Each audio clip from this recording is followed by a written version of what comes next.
visages ont des noms, enfin. Oussama m'a présenté, donc je m'appelle Jean-Marc Pelinck et je suis président de l'ONG, l'association IRA France Mauritanie. Il y a encore quelques places.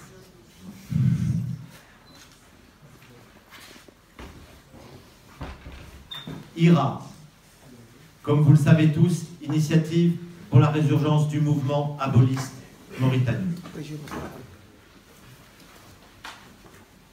Biram Dahabet va arriver, mais ai-je besoin de vous présenter le président de cette ONG? C'est lui, Biram, qui fonde en 2008 IRA. IRA Mauritanie, c'est avant tout une lutte populaire. IRA dénonce l'impensable au XXIe siècle, l'esclavage. Toutes instances internationales confondues, dont l'ONU, la Mauritanie est reconnue la nation la plus esclavagiste du monde. Mais IRA dénonce aussi et lutte aussi contre les discriminations, le racisme d'État et l'exclusion dans et auprès d'une très grande partie de sa population. IRA Mauritanie, Biram Dahabet, prix ONU des droits humains en 2013, poursuivre ses ouvertures vers d'autres pays en créant des sections IRA en Italie, en Allemagne, en Belgique, en Suisse, récemment aux Pays-Bas, bientôt au Royaume-Uni. IRA est présente au Canada et aux États-Unis. IRA France Mauritanie s'est créée en 2010. Aujourd'hui, IRA France Mauritanie représente un peu plus de 200 adhérents. Avec comme particularité son siège social dans le sud de la France, avec une partie de son bureau, et l'autre ici, à Paris. Cette particularité, vous allez le voir, va jusqu'à différencier nos actions très spécifiques Paris-Province. À Paris, ce samedi 17 décembre en est un exemple. Que soit plus que remercié ici le comité d'organisation mauritanien pour cette journée. Régulièrement et surtout depuis novembre 2014, date de l'emprisonnement de Biram Dahabet, puis des emprisonnements des 13 activistes d'IRA Mauritanie en juillet 2016. Des sit-ins ont lieu ici, à Paris, tous les 15 jours, devant l'ambassade de Mauritanie, avec remise de déclaration auprès de Madame l'ambassadrice. Mais que demandent ces membres d'IRA Mauritanie tous les 15 jours? Parfois sous une chaleur torride à Paris, sous la neige, sous la pluie, ces membres d'IRA Mauritanie, sous les fenêtres de l'ambassade de Mauritanie, demandent effectivement, inlassablement, tous les 15 jours, la libération des détenus d'IRA Mauritanie. Nous pensions qu'à la libération de Biram Dahabet le 17 mai 2016, ces sit-ins n'avaient plus de raison d'être. Eh bien non. Ces sit-ins appellent aujourd'hui à l'arrêt du racisme d'État, de l'exclusion, l'arrêt de la pratique de la torture pour certains de ces membres d'IRA Mauritanie, encore à ce jour en détention. Inlassablement, un relais militant est fait auprès des médias en langue arabe, tels que France 24. Depuis le début de 2016, à Paris, s'est créée une commission femmes, reprenant en cela l'idée de Biram Dahabet de laisser une place particulière aux femmes dans la société mauritanienne. Leïla, son épouse, était bien là, présente, en février, à la création de cette commission. Enfin, comme hier, aujourd'hui et demain, compte tenu de l'agenda très chargé de Biram, nos membres du bureau et ses adhérents, ici, à Paris, se chargent d'accompagner Biram Dahabet dans les différents rendez-vous et interventions. IRA France-Mauritanie dans le sud de la France. Le levier militant était essentiellement issu d'un partenariat avec deux ONG en rapport avec les droits humains, Amnesty International et l'ACAT, Action des chrétiens pour l'abolition de la torture. Je veux ici remercier avec force et amitié les incessantes actions menées ensemble et veux rendre un hommage à leur ténacité et à leur persévérance. Oui, l'ACAT prend une place déterminante dans nos actions. Amnesty prenant le relais avec force et efficacité. IRA France-Mauritanie sensibilise le public sur l'esclavage. Là est son mandat, là reste son objectif premier. En multipliant les rencontres publiques, les stands avec signature de pétition, en organisant des soirées lecture sur l'esclavage dans tous les lieux permis, tous les lieux où nous pouvons porter avant tout la situation des droits humains bafoués. Actions ciblées, actions choc, telles que, et entre autres, la reproduction du procès de janvier 2015, le procès de Brahim Bilal, Djibiso et de Biram Dahabel. Un procès public en plein après-midi sur le Vieux-Port de Marseille. Tout comme cette action menée à Aix-en-Provence ce dernier 10 mai, lors de la Journée mondiale contre l'esclavage. Intervention dans les lycées, avec la présence de Biram Dahabel, et qui débouche, et entre autres, sur la création d'une pièce de théâtre en mars 2017 sur l'esclavage en Mauritanie. Intervention auprès des députés, sénateurs, maires, et qui se font le relais des objectifs d'IRA Mauritanie auprès des représentations nationales. C'est très important. Nous ne pouvons décidément, et ici même, aujourd'hui, samedi 17 décembre, pas passer sous silence nos interventions concernant un certain nombre de détracteurs mauritaniens et français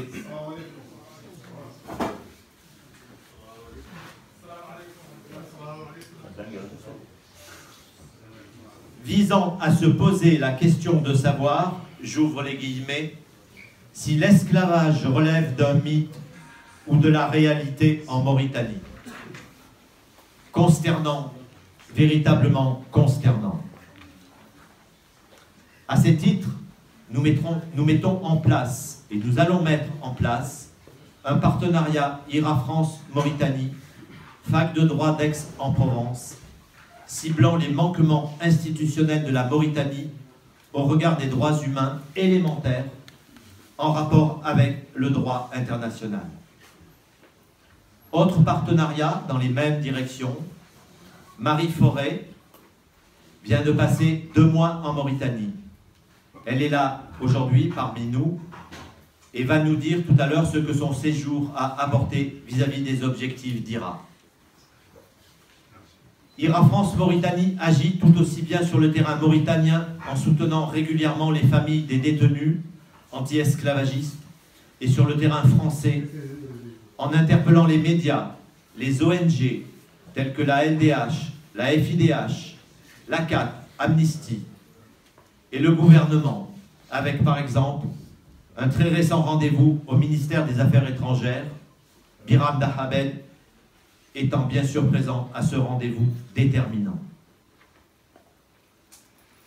Alors je sais qu'il ne l'est pas là, mais hommage et remerciements appuyés à M. Abidine Merzouk, coordinateur des IRA en Europe, et qui tout dernièrement a fait se rassembler à Bruxelles l'ensemble des IRA pour une formation commune dans le cadre de l'UNPO, Organisation des Nations et des Peuples non représentés.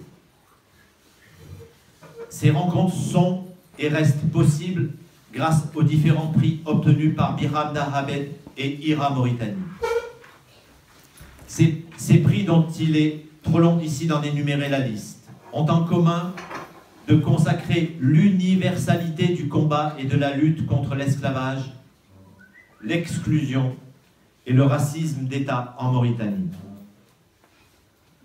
L'année 2016 se termine. Elle ne fut qu'une succession de bons et de sinistres moments. Selon le bon vouloir de M. Aziz, président de la République islamique de Mauritanie. Vous ne nous laissez aucun répit, Monsieur le Président. Rassurez-vous, à notre tour, nous n'allons nous en laisser aucun. Les premiers mois de 2017 s'annoncent déjà très chargés. Après chaque apaisement et libération, systématiquement, une nouvelle répression s'installe.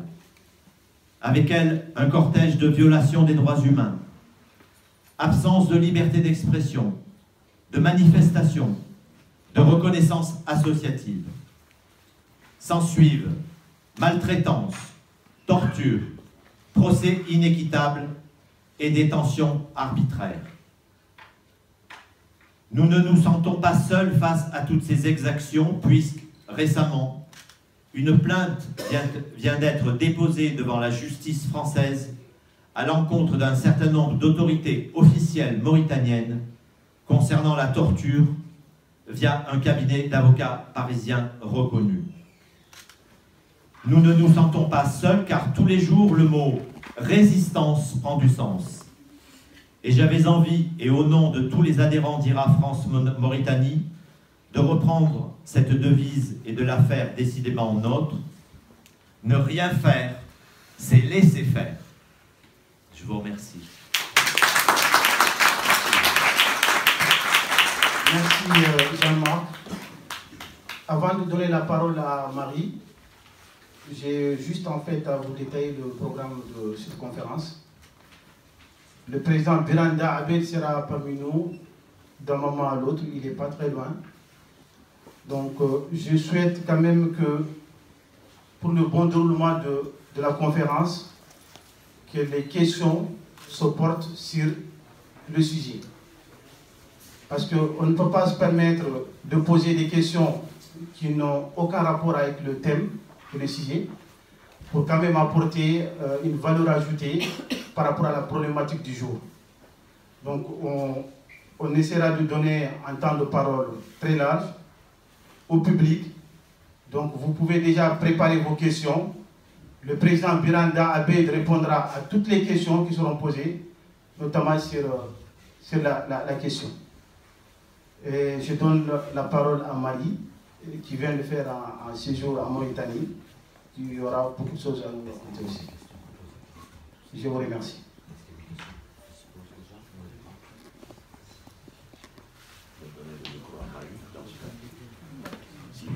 Elle prend la place de Biran en attendant. Bonjour tout le monde. Oui. Oui. Vous venez prendre la place de Biran en attendant. Jean-Marc, Je prends la place de Biram. on lui dit pas. C'est un honneur. C'est Abed. Donc bonjour à tout le monde. On m'a prévenu un peu, voilà, je viens d'arriver en fait, je suis arrivée mercredi et donc on m'a prévenu jeudi que je devais parler aujourd'hui.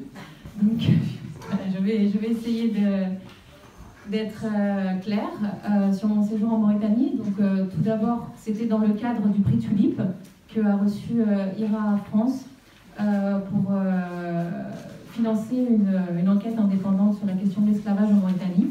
Et donc dans ce cadre, je suis partie 2 mois en Mauritanie. Où je tiens à remercier particulièrement Madame Fatima Mbay pour son invitation. Je tiens aussi à remercier Boubacar Messaoud et Aminata Mokhtar pour leur soutien. Et bien sûr, Brahim Bilal sur place de l'IRA pour son travail remarquable et sa grande aide. Ce que je peux dire dans un premier temps, c'est que quand je suis arrivée, j'ai trouvé IRA dans un état très compliqué, avec les 13 militants qui étaient emprisonnés à Zouérat. Tout le monde était très soucieux pour leur sécurité, pour la suite. Il y avait donc l'appel qui se préparait. Personne ne s'attendait à la libération de 10 des prisonniers. Tout le monde était extrêmement anxieux. Donc du coup, ça a été, voilà, c'était un moment difficile et en même temps un moment très beau parce qu'ils ont quand même, le résultat a quand même été, inespéré. Qu'est-ce que je pourrais dire d'autre par rapport à mon ressenti sur place? Pour moi, il a été très difficile aussi, avec les militants de l'IRA, de faire la différence en fait, entre ce qui relève de la paranoïa et ce qui relève de la méfiance envers les actions du gouvernement et envers leurs actions à eux sur le terrain. C'était très difficile, mais au fil des interviews, je me suis rendu compte qu'en fait, c'est parce que ça pouvait tomber à tout moment, que c'était toujours inattendu, qu'il n'y avait pas vraiment de logique en fait dans les réponses du gouvernement envers eux, que du coup ils étaient toujours sous tension, et qu'en vérité c'est pas une paranoïa anodine, c'est une véritable méfiance qui s'est créée en fait au fil du temps. Et c'était pas toujours facile pour moi de savoir jusqu'où je pouvais aller sans les mettre en danger et sans me mettre moi en danger. Puisqu'on ne sait jamais à quel moment ça peut tomber et quelles sont les représailles et à quoi s'attendre. J'ai moi-même été retardée par la police sous des prétextes anodins. On m'a retenue pendant 2 heures en me disant qu'il fallait que je profite de la climatisation du commissariat. Donc c'est pour vous dire qu'en fait on ne sait jamais, on sait pas à quoi s'attendre et c'est vrai que c'était vraiment difficile pour moi de comprendre cela et de faire avec. Finalement je suis revenue, tout va bien. et ils ont été libérés, donc j'espère que même s'ils sont extrêmement fatigués, en tout cas j'ai le sentiment qu'ils sont prêts encore à combattre et qu'ils sont prêts à ne pas lâcher. Sur la question de l'esclavage, c'est un sujet qui est, je n'apprends rien à personne, extrêmement tabou, très difficile à aborder. J'ai essayé de rencontrer un maximum d'intervenants, que ce soit des anciens esclaves qui ont été libérés par IRA entre 2010 et 2013, aussi bien que des esclaves qui viennent d'être libérés. Certains ont refusé de parler par peur. J'ai rencontré aussi des membres de l'agence Tadamoun, les membres du gouvernement, pour avoir aussi leur point de vue sur la question. Et qu'est-ce qu'ils entendent par ces cas de l'esclavage? Définition très difficile, très difficile, où il y a beaucoup de confusion autour de ce mot. J'ai eu l'occasion aussi à Boutilimite de rencontrer une femme qui venait se plaindre auprès d'IRA pour libérer sa fille. Donc je pense qu'on peut dire que l'esclavage existe toujours en Mauritanie, malgré ce qu'on peut entendre et malgré les tabous autour de la question. Voilà, donc si vous avez des questions, je suis disponible. Merci.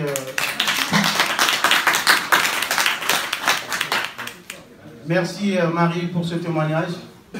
Voilà, je vous annonce que le président est là. D'un moment à l'autre, il sera parmi nous.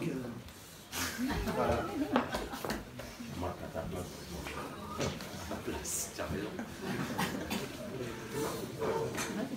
Très bien. Il y a Sydney, notre camarade qui est dans la salle, qui a la liste en fait des intervenants. Donc vous pouvez vous inscrire à tout moment et pour préparer déjà vos questions. Donc on prend, en fait, il y aura une séquence de questions, une série de questions qui sont répondues par le président Biran. Et au fur et à mesure, en fonction du temps, parce que le temps aussi, il faudra qu'on puisse le gérer d'une manière au plus tard à 19h que la salle soit libérée. Je vous remercie. Si éventuellement vous avez des questions par rapport à IRA France, notre président Jean-Marc est là pour répondre à toutes questions liées en fait aux grandes orientations, aux adhésions et aussi à la politique de IRA en France. Je vous remercie.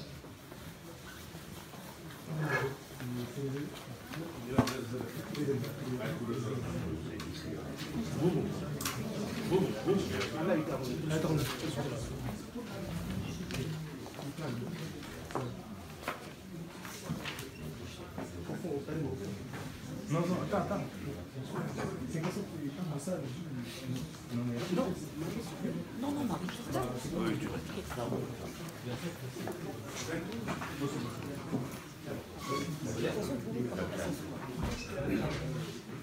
Voilà, donc je rappelle encore Je rappelle encore, voilà, selon